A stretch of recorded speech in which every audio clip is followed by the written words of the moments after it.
কচ্ছপ আর খরগোশের গল্প। একদিন একটি খরগোশ ও একটি কচ্ছপের মধ্যে তর্ক শুরু হল।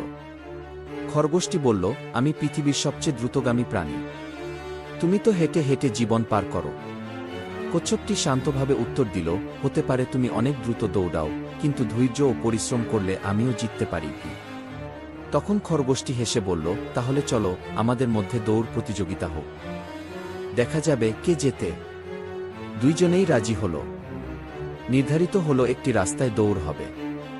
সবাই জড়ো হল প্রতিযোগিতা দেখতে। দৌড় শুরু হল। খরগোশ দ্রুত দৌড়ে অনেক দূর এগিয়ে গেল। সে ভাবল, কচ্ছপ তো অনেক পেছনে আছে, আমি একটু গাছের নিচে বিশ্রাম নিই কি। আর সেইভাবেই খরগোশটি গাছের নিচে ঘুমিয়ে পড়ল। অন্যদিকে কচ্ছপ ধীরে ধীরে কিন্তু একটানা চলতে লাগল। সে থামল না, বিশ্রামও নিল না। শেষ পর্যন্ত কচ্ছপ খরগোশকে পেরিয়ে ফিনিশ লাইনে পৌঁছে গেল।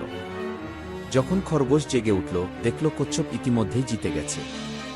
খরগোশ খুব লজ্জিত হল। গল্পের নৈতিক শিক্ষা: ধৈর্য ও পরিশ্রমে সফলতা আসে। অতিরিক্ত আত্মবিশ্বাস ও অলসতা পতনের কারণ হতে পারে।